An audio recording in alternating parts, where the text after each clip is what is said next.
こんにちは、ハリケーンフットボールです。今回の教材は、サッカー日本代表に関する動画です。とは言っても、この動画では日本代表についてはほとんど話しておらず、日本対イングランドの試合を見ずに、イングランドのチームについて話している動画です。イングランド人は、代表戦にそもそも興味がないのか、試合を見なくてもフットボールの話をするのがイングランド流の楽しみなのか、と思うような話でした。トーマス・トゥヘルのフットボールはセクシーではないと言いつつ、セクシーと言われるような格好を指摘されているスパーズファンのアビーが、また面白いと思いますが、実際にどのように話しているのか、チェックしてみましょ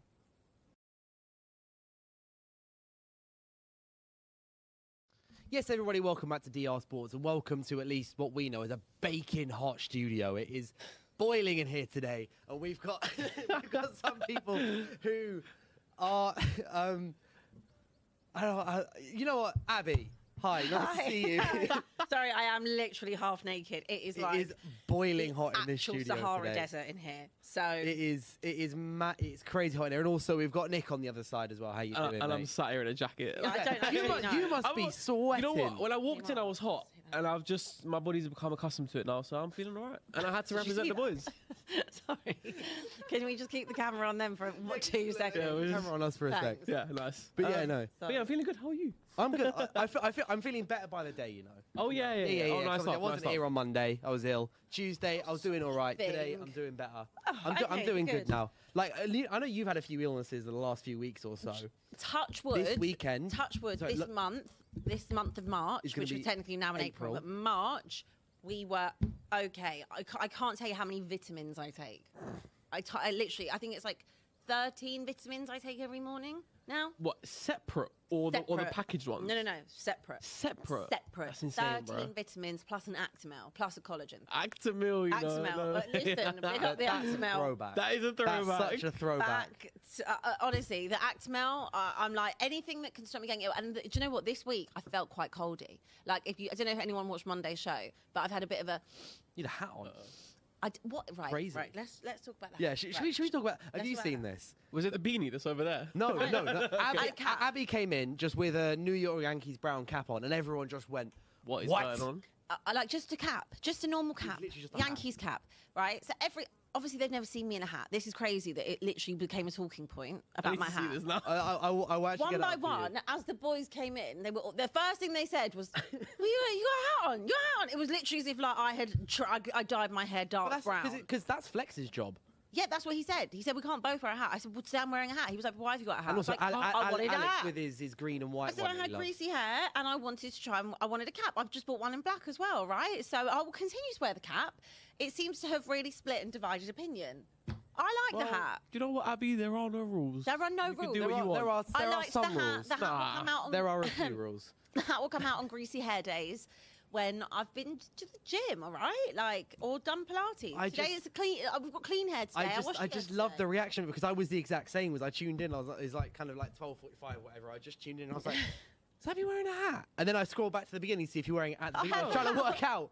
Oh, that's fine. Yeah, all it is Abby's wore a hat. Yeah, but just the reaction. That's fine. That's a bit. I found it so funny. Because it's not like your hair's still out, so it's still some sense of normality to it. Yeah. But it was just so unexpected because you were sat where Flex is always sat, and then you had the hat on, and Flex had a hat on, and I was like, this is not part of the simulation. What simulation are we in this time? It's a hat. But it's just the online reaction. It's a hat. It's just so absolutely crazy. It's crazy. It's been so funny. And this is not inappropriate. It's a sports bra. Have you never seen a sports bra in your life? You've been to the gym, no? Yes. Yeah. Just came from Pilates. There you go. Yes, and it's so hot in here. If I want to sit doing in a sports Pilates bra, or teaching I will. Pilates? No, doing Pilates. Doing Pilates. Oh, you teach Pilates? I do, but I mean, I haven't actually taught since I got my qualification because football's been so busy. But I need to finish the second part of my qualification in the summer, and then I can teach. Well, I can teach now. I just don't teach. But the second part of it is for a reformer, and like everyone wants a reformer teacher, not a math part of me teacher. is kind of wanting to get into like Pilates and yoga and stuff. Well, apparently, it's really good for you. It's the best. It's the best thing for you. But I've never quite. Well, if you want actually to be taught, I can teach you.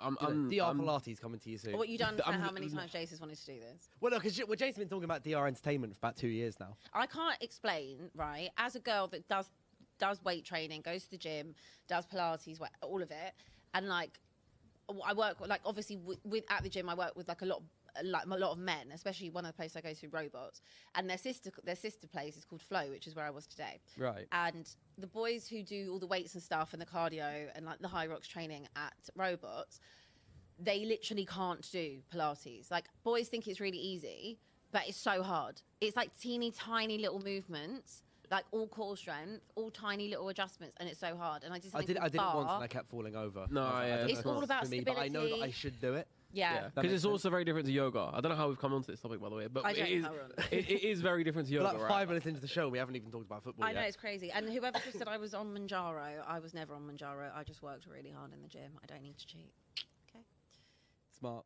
England this international break, looking back at it, has Tuchel done the right thing with this whole 35-man squad thing? Because, yeah, he gets some time to watch the players and interact with each other and everything, which is why he said he brought so many players on. But you drew 1-1 to Uruguay, who aren't brilliant at the moment, lost 1-0 to Japan.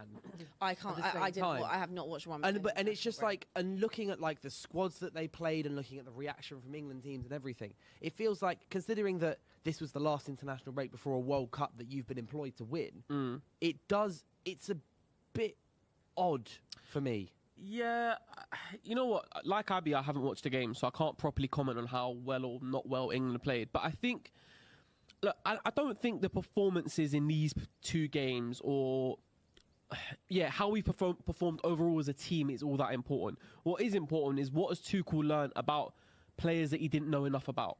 Tuchel knows what Kane is about. He knows what Bellingham is about. He knows the core base of the team. He knows what that's going to look like. He doesn't really have any question marks over that. So, trying out some of the other players and trying out maybe also to see, in terms of a squad morale, who's going to help and who's not going to help. Because a lot of those players that come with, they're not going to have a part to play. There's going to be 11 players to start. There's going to be 11 very consistent players to start.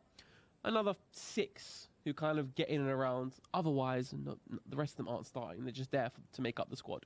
So I think if he's learned a thing or two, then it'll be fine. But yesterday's defeat was a bad one because it's the first time that I think England have lost to an Asian side for the first time in their history. It's at Wembley, 1-0, not really a good look. But I don't think it affects the World Cup all that much. I don't think anyway. Yeah, like it's one of those things where the way that I look at it is what he's done is what clubs do at the beginning of like the first 2 games of pre-season is you play like 2 squads over 45 minutes. He's obviously played 2 squads over 90 minutes. Right. Like obviously some of the same players coming through and stuff. But to me, it's a little bit like, have you not been watching all these players anyway? But either way, I think the reaction at the same time, everyone's going, because England, the performances were not good. Right. They were not good. They were uninspiring. They were a bit drab. They were a bit there just wasn't much going on. In my opinion, like Thomas Tuchel doesn't play the most sexy football. I mean, it's not really his style. Yeah. Like, I think everyone is aware of that. I haven't watched anything of this international break, but anytime I have watched England under him, I haven't been like, oh wow, like, and I think that's. Look, our squad is amazing. Up Trent. Yeah, Bit mad. I do think it's crazy. It's not call up Trent, but I don't think that that's the sole reason that we've not performed in the last couple of games. Obviously, it's not just down to Trent. But what I would say is, like, obviously people moaned about Gareth Southgate and people moaned about Gareth Southgate's pragmatism, I right? think he gets such an unfair rep, Southgate. Totally agree. So totally agree. unfair. I think what Gareth Southgate did for England in terms of where he picked it up from and a togetherness and building something, so it's so underrated. I think the job that he's done there, considering like we waited a complete golden era of players because they couldn't get on with each other, and like there was a lot of harmony between the players, between the fans. Like everyone was pulling in the same direction with England, and I think that's a lot down to Gareth Southgate and the culture he created. Everyone moaned about the stylistic approach and that no one liked, take the handbrake off. We've got amazing players. Well, Thomas Tuchel doesn't really like to do that either. He is still on the side of being a bit more pragmatic. It isn't going to be this sexy club style football that is like, I don't know, Ange or something like that, or Spain's national team or anything like that. So I don't know who would have thought that being under Thomas Tuchel that we would see that. I certainly didn't think it. Yeah. But it isn't like you shouldn't be losing to Japan and you shouldn't be losing. You shouldn't be drawing to Uruguay. That isn't acceptable. But at the same time, they are friendlies, and I also don't have an issue with him calling up players he wants to have a look at. I mean, if you think about it, the last international break was in November. Obviously, we did have 3 September. What was it? September, October. Always November. is, yeah. Yeah. Stinks. And yeah, it's not ideal. And obviously, this is the last time he will get to have a look at players he wants to see before he makes that decision ahead of the summer. So I don't have an issue with that. Obviously, lots of players have pulled out across the board, especially Arsenal players, which, as I said on Monday, I understand. Like, if they're friendlies, if they're competitive fixtures, and I fully get you should be there. But if they're friendlies, like we're into crunch time, like.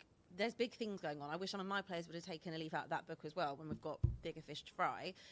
So I don't really read into international break too much and who is and who isn't in the squad. Like, he'll make his decision. Yeah. And I'd be shocked if Trent wasn't in it, because to have Trent, I mean, if you haven't got Reece James, you want Trent there, for me, would be the second option. Plus, you do have the option to have Trent in midfield. There are very few people that are better passers with the ball than Trent. There are. You need to have that option, I think, going to the World Cup. Yeah, I'd be shocked if he didn't call him up. On the flip side of it is when you call up so many players and omit Trent, it's quite pointed. But at the same time, Tuchel's always been quite a pointed guy. Like, he's never pulled his punches. No. So if he doesn't, like, if he's calling 35 players up, including the likes of Jordan Henderson, for example, in the last few seasons, as obviously was at Saudi and Ajax and Brentford. And but Jordan Maguire's Henderson's got his played. first call up in like a year and a half. But Maguire deserved it, I think. Maguire's been decent. Jordan Henderson, I think we all wrote off. I think a lot of us, when he got that first goal, like, right, why on earth is he in the squad? But he's actually played a lot for Brentford. Been really good for Brentford. So, look, at the end of the day, you do need to have some people at a major tournament that have also been there.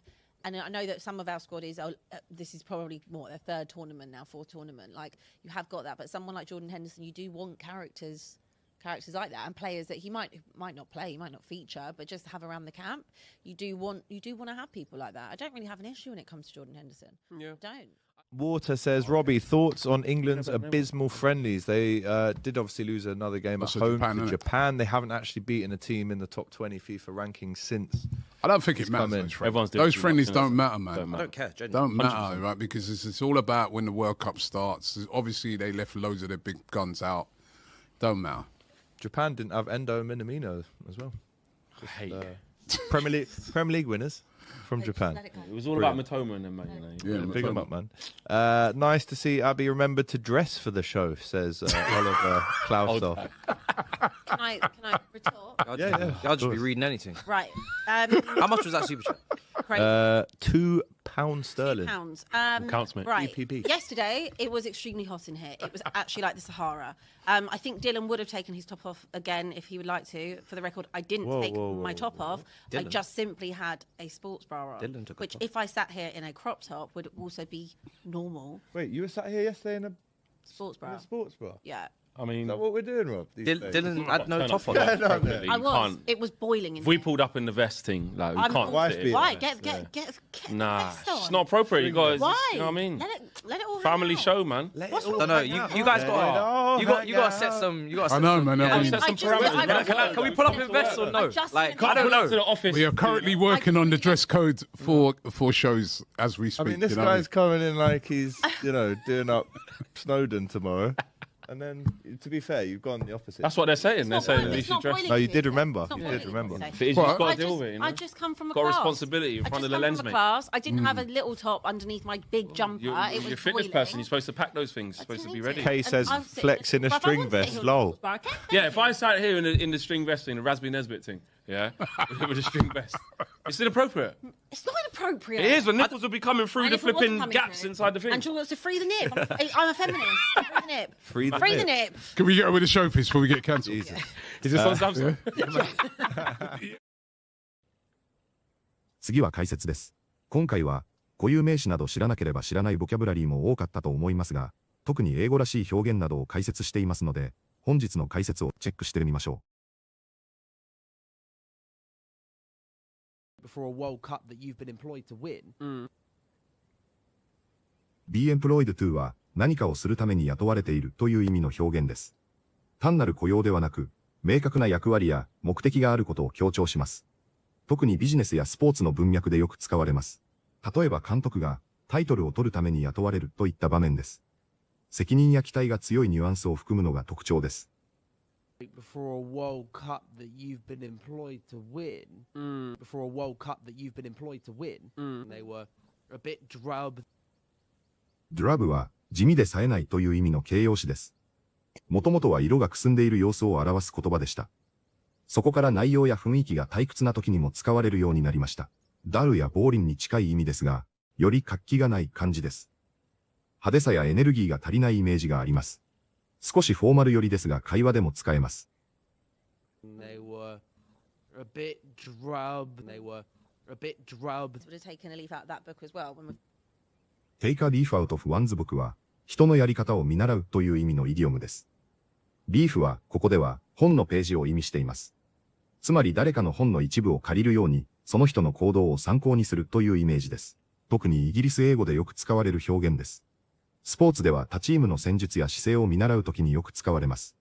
ややフォーマルですが、日常会話でも使えます。Would have taken a leaf out of that book as well. Would have taken a leaf out of that book as well when we've got bigger fish to fry. Have bigger fish to fry は、もっと重要なことがあるという意味のイディオムです。日常会話やスポーツで非常によく使われます。目の前の小さな問題よりも、大きな課題を優先するニュアンスです。少しカジュアルな表現ですが、とても自然です。ビジネスのカジュアルな会話でも使えます。今はそれどころじゃないという意味にもなります。比喩表現なので丸ごと覚えるのがポイントです。Got bigger fish to fry. Got bigger fish to fry. So I don't really read into international rate too much. read into は深読みするという意味の駆動詞です。表面的な情報だけでなく、その裏にある意味や意図を読み取ろうとするときに使います。特にネガティブなニュアンスで、考えすぎや過剰解釈という意味になることが多いです。スポーツでは1試合の結果を大げさに評価しないときによく使われます。日常会話でもかなりよく出る表現です。ビジネスでもカジュアルな場面では使えます。気にしすぎないでというニュアンスにもなります。駆動詞なのでセットで覚えるのが大切です。So I don't really read into international rate too much. So I don't really read into international rate too much. Like he's never pulled his punches. pull one's punches は手加減するや遠慮するという意味の表現です。もともとはボクシングでパンチを弱める動作から来ています。そこから会話では本音を少し抑えて言うときに使われます。特に批判や意見を言う場面でよく使われます。トイックではあまり出ませんが、会話では重要な表現です。率直さや厳しさを表すときに便利です。Like he's never pulled his punches. Like he's never pulled his punches. いかがでしたか？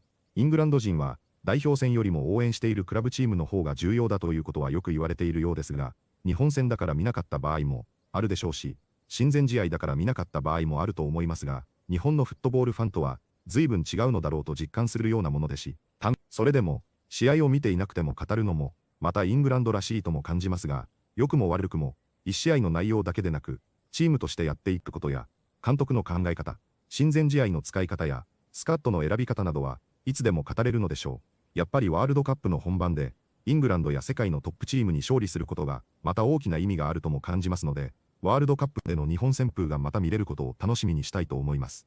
本日もご視聴いただきありがとうございました。またすぐにお会いしましょう。